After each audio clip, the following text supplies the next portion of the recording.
go for launch. All right, we're now T-minus 20 seconds until liftoff of Starship Flight 6. This will mark our second attempt to catch the Super Heavy booster at the launch tower, as well as 10, 9, 8, 7, 6, 5, 4, 3, 2, 1.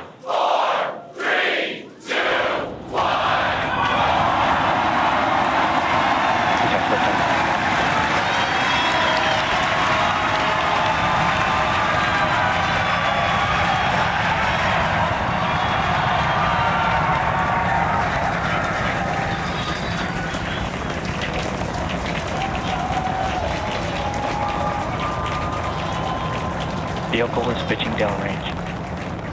Booster Raptor, chamber pressure nominal.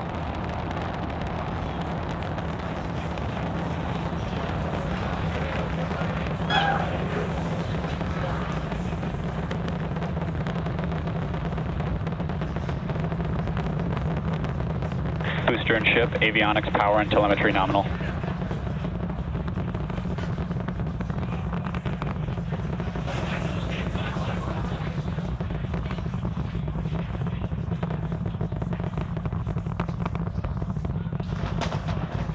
All right, we're just a little over a minute maximum into flight. Dynamic pressure. We're about 6 miles away, so all the sound's still hitting us here. Hearing good call outs that power telemetry nominal, that's flying straight and true. We do see all 33 Raptor engines lit up on telemetry screens.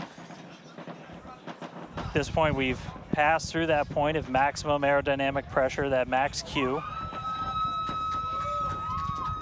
Now coming up in just a little over a minute from now is going to be hot staging. So we're going to see the 6 engines on the ship ignite while still attached to the booster. Just before that, we'll see all but 3 center engines on the booster shut down. In what we call MECO, it's most engines cut off instead of main engine. And so while we continue to watch it go up, a lot of our flight controllers looking at all the systems around the tower. Again, we have to send a manual command. Just about 30 seconds away from hot staging.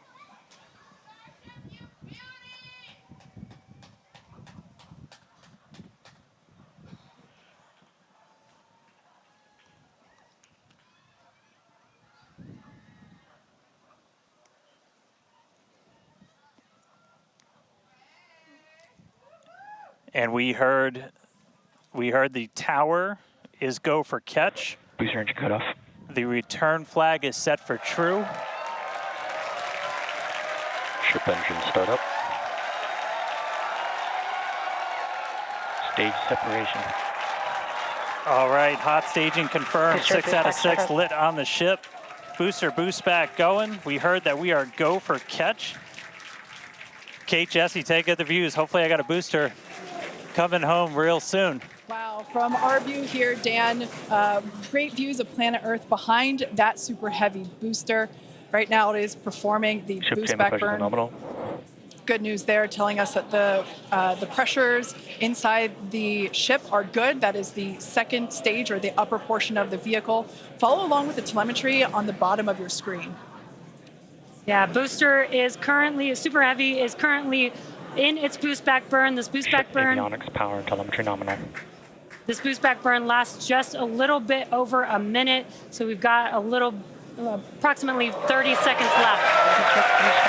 We've had shutdown of that boost back burn. Up next will be hot stage jettison.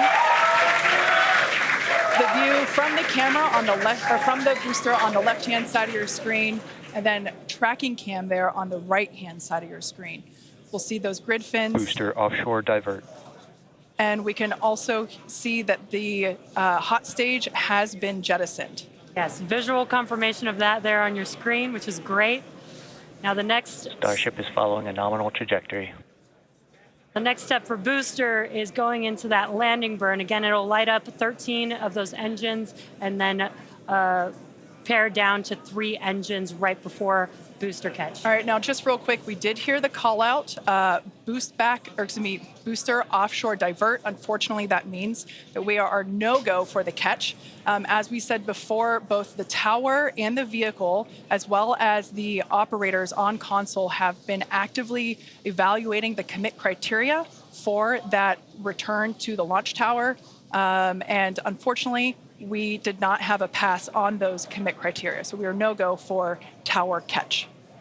And we did mention that we're constantly evaluating the criteria for catch. There's a lot of things that need to go well in order to line that up. Unfortunately, today we will forego booster catch today. But what you're seeing on your screen is ship currently making its way towards the Indian Ocean, still looking good so far. Exactly. So views there of the booster on the left-hand side of your screen, views of the ship on the right-hand side of your screen. Now, we said before that it was not guaranteed that we would be able to make a tower catch today. So while we were hoping for it, like we said, it was pretty epic on attempt 1, but the safety of the teams and the public and the pad itself are paramount. So we are accepting no compromises in any of those areas. Exactly, and we're still going to get a lot of good flight data with booster even, but especially with ship. Again, we have an additional objective today to do an in-space relight of a Raptor engine, which again will help us set us up for being able to do deorbit burns, which is Ship chamber pressures are nominal. which is important for orbital flights. And what you're seeing on your screen is a view from Super Heavy as it's making its way back down to Earth. Yeah, once again, we are attempting an offshore landing of the Super Heavy booster. So we have seen this before, and it is still very fun to watch, watching it come down for a soft splashdown off the Gulf Coast of Texas. We can see it there re-entering. We saw earlier those grid fins. There are 4 hypersonic grid fins. Oh, we can see that the landing burn has begun on the Super Heavy booster. And same pattern, 13 engines will light, gone down to 3 just as we expected. And what an incredible view of splashdown that we got today of Super Heavy. Yeah, I'm sure the buoy cam views will be pretty awesome once again. So we'd like to confirm a water landing once again for the Super Heavy booster. Congrats to the SpaceX team for making that milestone as well. Now, ship continues to look good. We can see that it is, while all of that was happening, the crowd here in Hawthorne continuing to react to all these amazing views that we're getting. The next milestone is... Starship is in terminal guidance. Great news there. Starship terminal guidance, referring to what we see here on our screen, the upper stage, at about 8 minutes, 35 seconds or so, we have ship engine cutoff, which will be the cutoff of the Raptor engines.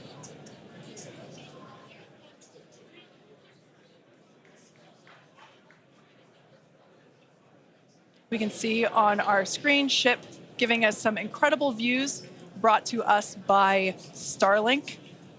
This view is also very interesting because we can see basically the receding tile line that we referred to earlier, where we mentioned we have removed a number of heat shield tiles in order to test out and push the envelope on the ship and demonstrate what its capabilities are. Ship engine cutoff.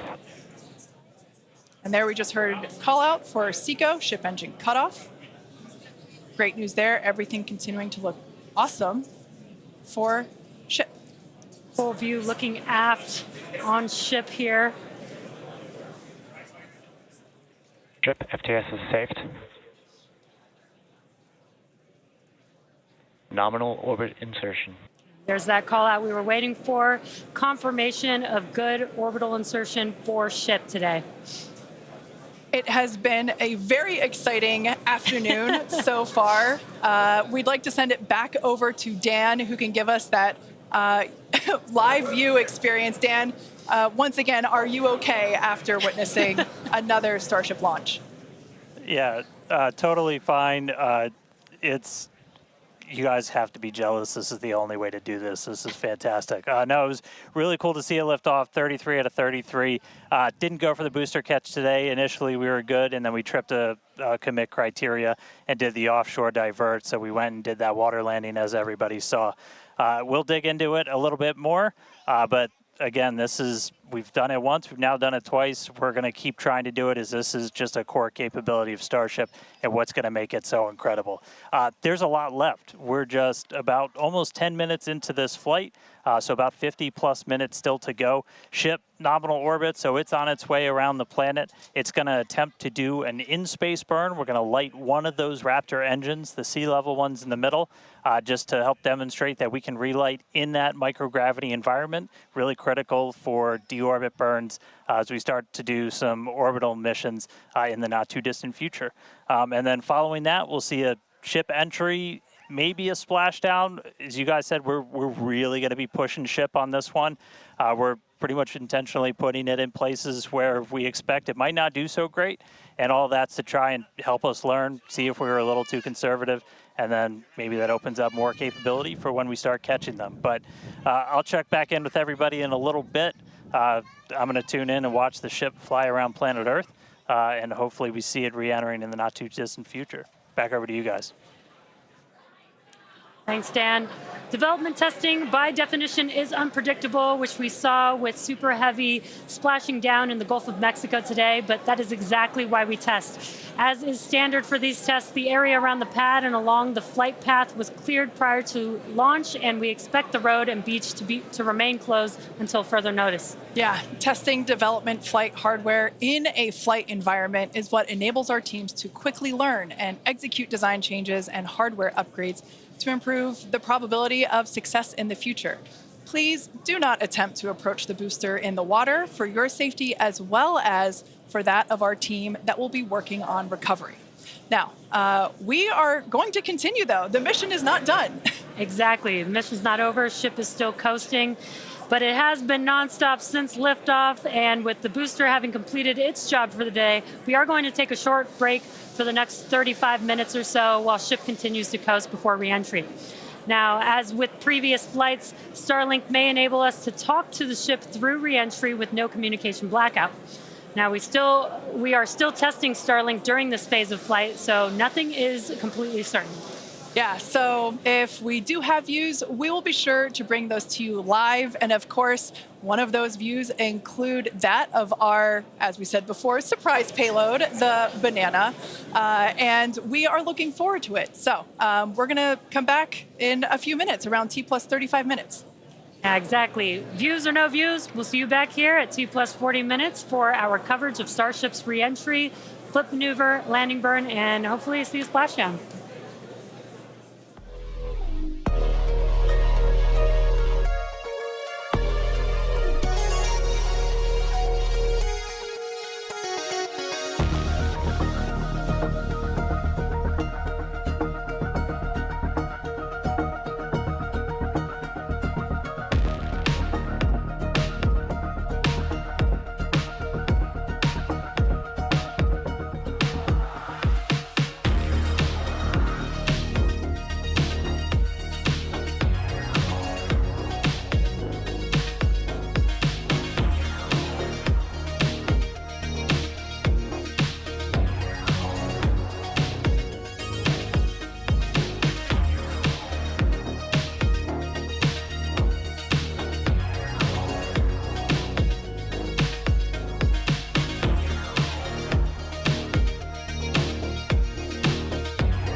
just about 35 minutes into today's flight test, continuing to get some live views from Starship itself as it continues to make its way around the globe. We are coming up on what we will hopefully see is our in-space relight demonstration. This will be firing up one of those 3 sea-level Raptors on the very aft end of the ship and essentially reigniting it while we're in that microgravity environment in Earth orbit. We had attempted this once previously on Flight 3, but ended up skipping it when we had some attitude control issues with the ship. And we are on the dark side of the planet right now, so views are going to be a little bit dark, but hopefully we see some engine light come on as we do this relight test. This is a pretty critical capability for doing deorbit burns. This is not a deorbit burn. Want to stress that we're on a trajectory where if we didn't fire off the engine at all, we are definitely coming home. Ooh, seeing some thunderstorms down on the ground. That's pretty cool. But this is not a deorbit burn. If we didn't fire this engine, we're on a intentional suborbital trajectory. So no matter what, we're coming in over the Indian Ocean. Firing off the engine does change your exact splashdown point a little bit, but we've got this keep out zone across the entire Indian Ocean that we made sure was clear ahead of flight, and we continue to monitor during, but we're going to aim for that and hopefully see this relight test coming on in about a minute. It's just going to be one of these engines, and it uses what's called the header tank, so these small spherical tanks in the very top of Starship up in the nose cone. They don't require nearly as much gas to pressurize as your main tank, so they're really useful for any in-orbit maneuvers and then for landing burns. So if we make it to a landing burn today, we'll be using them for that as well. So we should be coming up in just about the next minute. Should be under a minute now away from that expected ship burn. And again, we've relit Raptors pretty frequently. We just did it with the landing burn and that boost back burn on the booster, and we've done it on ship landing burns. We just haven't done it in this microgravity environment where your propellant management and a lot of other things are different as you're not weighed down by the force of Earth's gravity.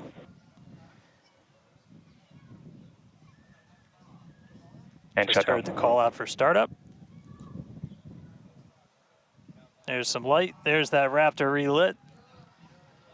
And shut down. All right, there you have it. The first time ever lighting a Raptor while in outer space, other than our ascent burn. So really cool to see that relit. That's a pretty critical capability that we're going to need when we're doing orbital missions in the not too distant future. So check another one off. That was a really cool. That was an objective we really wanted to hit on this one, and so good to see ship knock that one out in orbit. But for now, we're going to coast for just a little bit longer, and then it'll be time for ship entry. So we'll get the usual light show as we return from hypersonic velocities. We're just starting to do the entry prep for that, so we're going to get the flaps positioned, and then it's going to start taking the brunt of all of that heat as you're coming in from well in excess of 10,000 miles an hour. That's all going to build up a lot of heat as you're encountering an increasing atmosphere, building up that friction. And we're going to see how the tiles fare. We've also got some pretty cool tile experiments that we'll talk about in a little bit. But coming up real soon, ship re-entry, successful relight, and we'll start this entry part soon.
Starship is at 100 kilometers altitude, good attitude for atmospheric entry.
Welcome back to Starship's 6th test flight.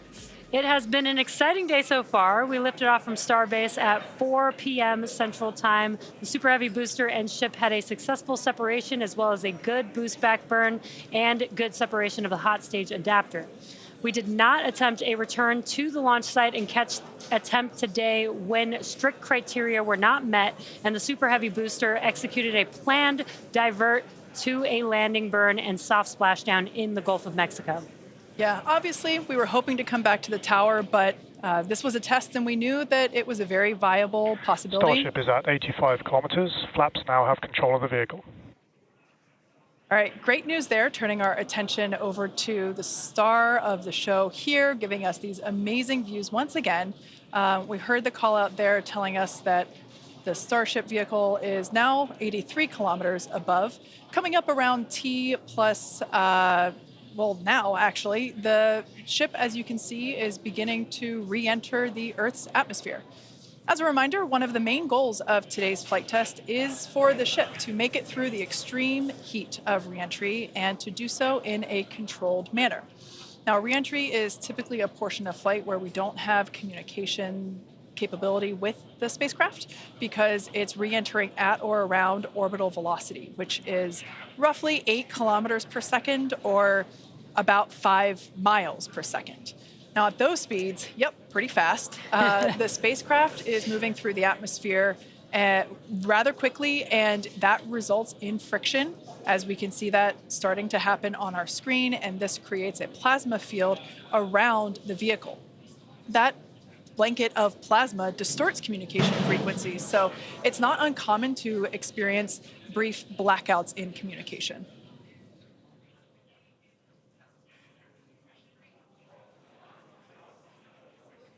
Starship is approaching the peak heating phase of entry.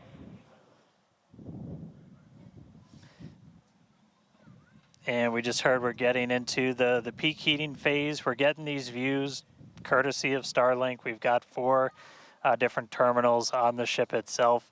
It's what's really allowed us to get real-time data during what's otherwise been just a a mystery box essentially for spacecraft design, where when you're re-entering through the atmosphere, at least getting anything in real time hasn't ever been possible before. But we're able to not just get these views, but real-time telemetry from the ship as it's coming through.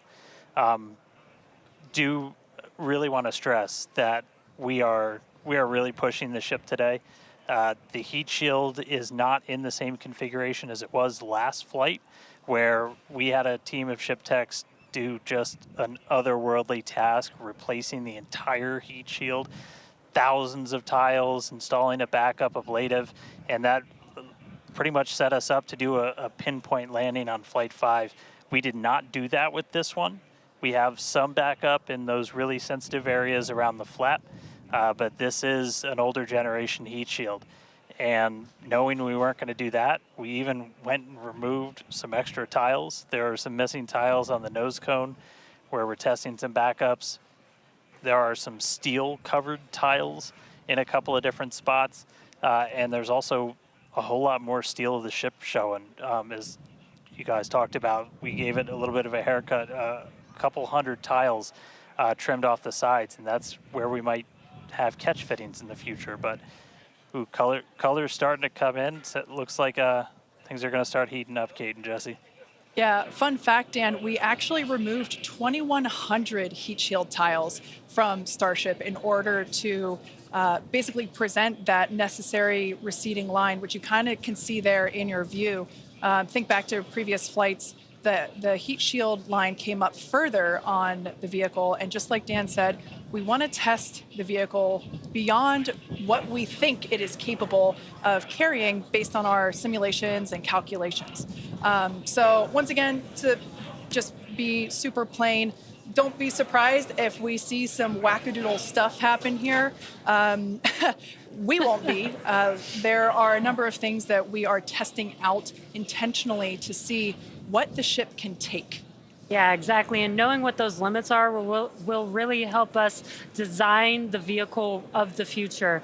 Essentially, removing those tiles helps us remove a lot of weight from the vehicle, a lot of things that might potentially need refurbishment in the future.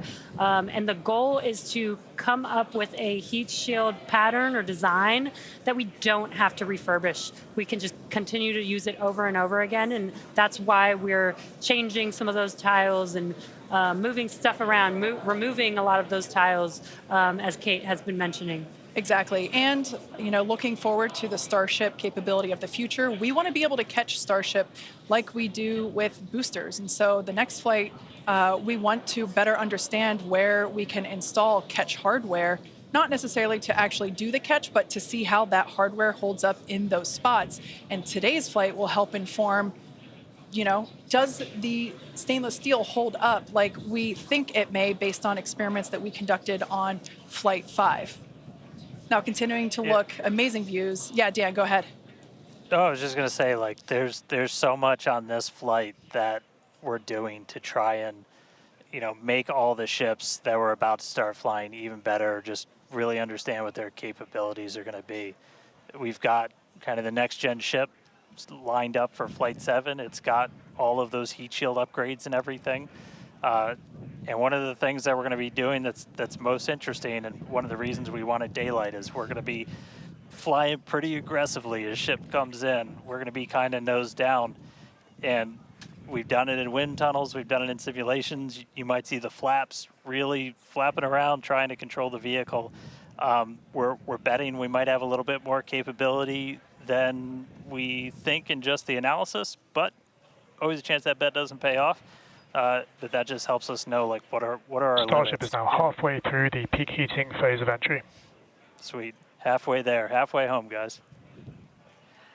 Yeah, and if you guys, again, can follow along with the altitude and the speed of ship as it's making its way back down to Earth, bottom right-hand corner of your screen.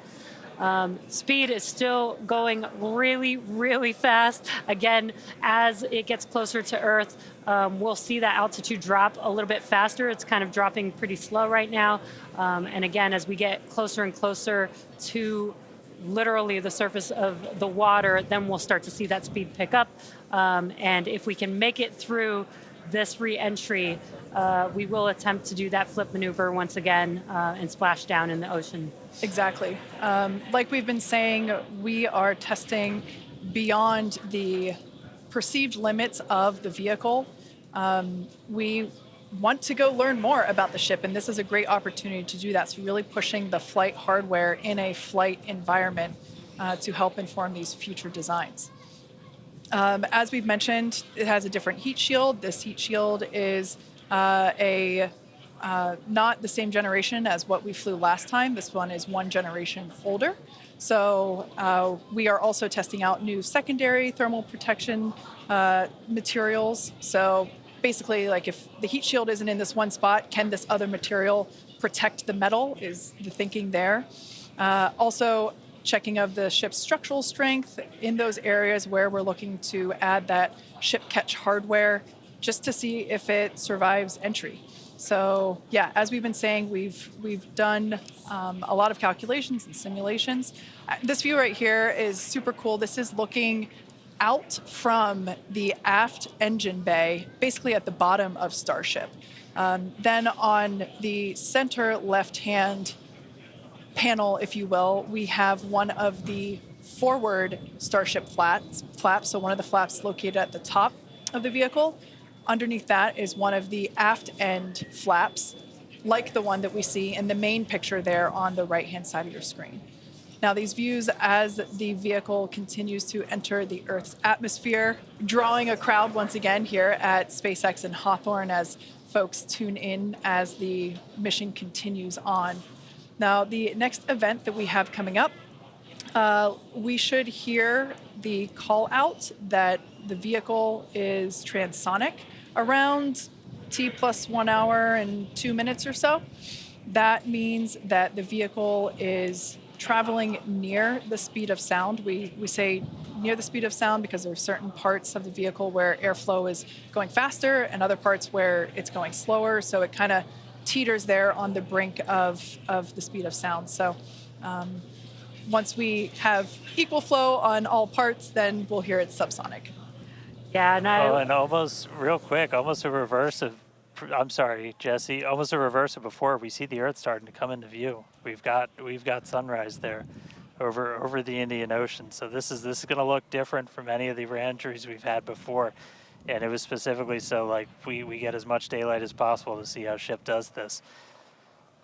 Over to you, Jesse. Sorry about that. Dan, great minds think alike. That's exactly what I was going to point out, is that we're getting a lot clearer view of the Earth in the background with the different temperatures that we're seeing with the different colors of that plasma around the ship, which is really, really cool to see. Again, we are pushing the limits of ship today, but so far everything is looking pretty nominal. We'll see how the next few minutes goes. Yeah.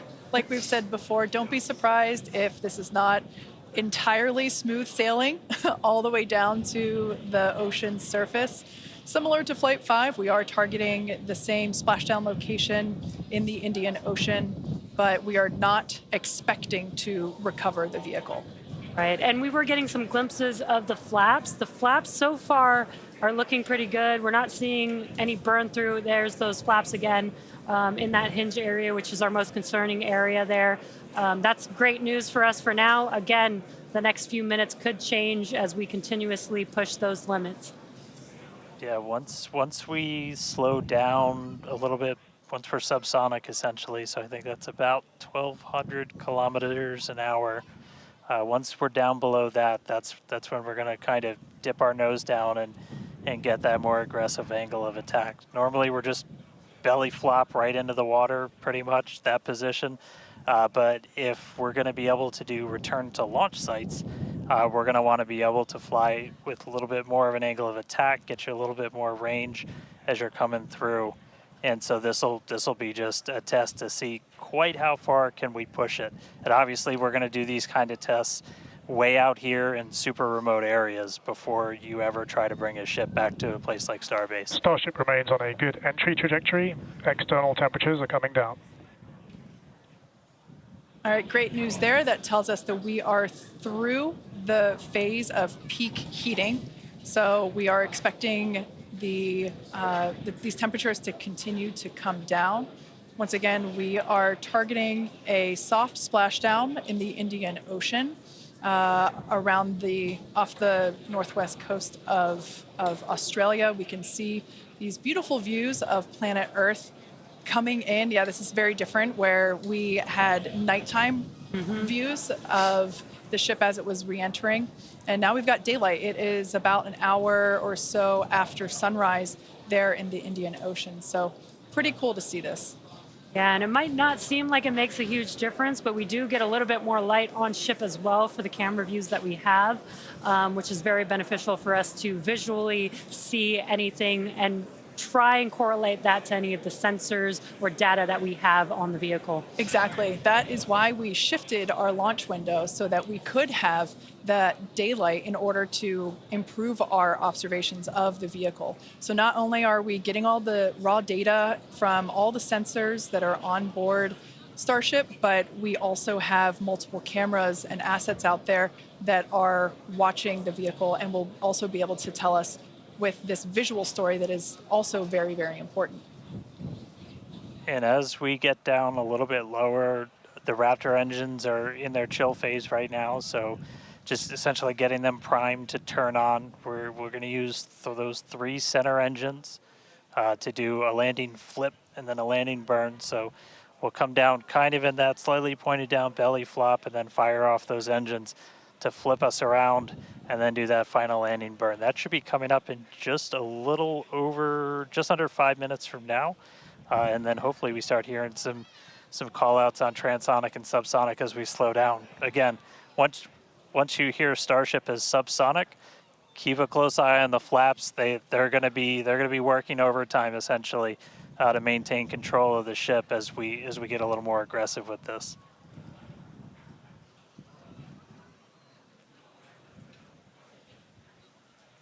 We can see that we are beginning... Starship has passed maximum entry dynamic pressure. All right, great call out there. But we can see on this view here that we do have some heating there on that looks like one of the forward flaps on Starship. This is to be expected. We knew that the vehicle would perform differently than what we had seen on Flight 5. This is actually really good data because it tells us what parts of the vehicle at this, what will soon be a higher angle of attack once we drop down below the speed of sound. We'll have a higher angle of attack, meaning we're going to be flying nose down, basically. So yeah, this is good news, but we can actually, looks like that heating is starting to cool off there. Yeah, it's a little burn through. Again, it is important to note when we start seeing that through the ship's descent as well. So like Kate was saying, we're getting some really good data here. It looks like the other flaps are doing a little better than the one that has a little burn through, which is some good news. Again, constantly watching. We've got a couple minutes until we're expecting to make it all the way back down to Earth.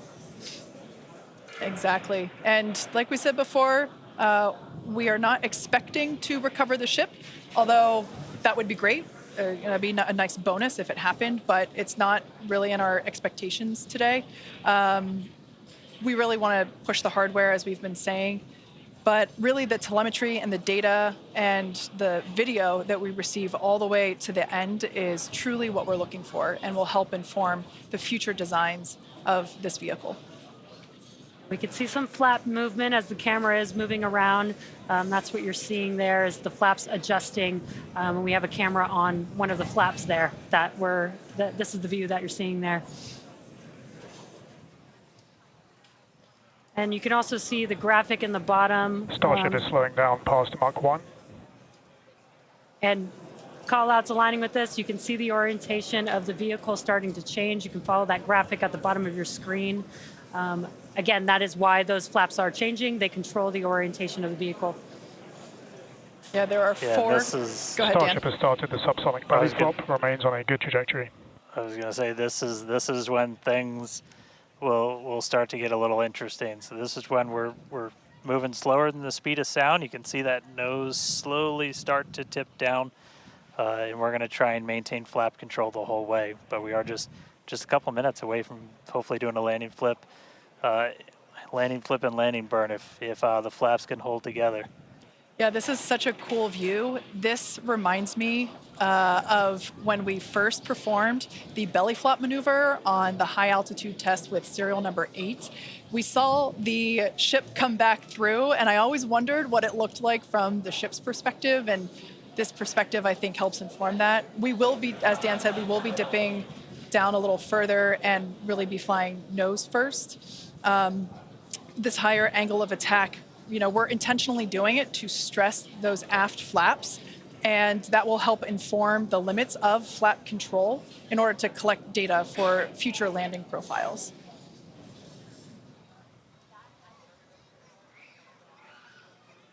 I mean, we're looking good so far. We've just got about 5 kilometers in altitude to go. We'll ignite the engines when we're still just a couple hundred meters over the ground, do that flip. Starship is passing through 5 kilometers altitude, remains on a good trajectory. I have a feeling this is going to look so cool as it passes through the clouds. Obligatory shout out to the entire avionics team on Starship. And there's that nose down orientation.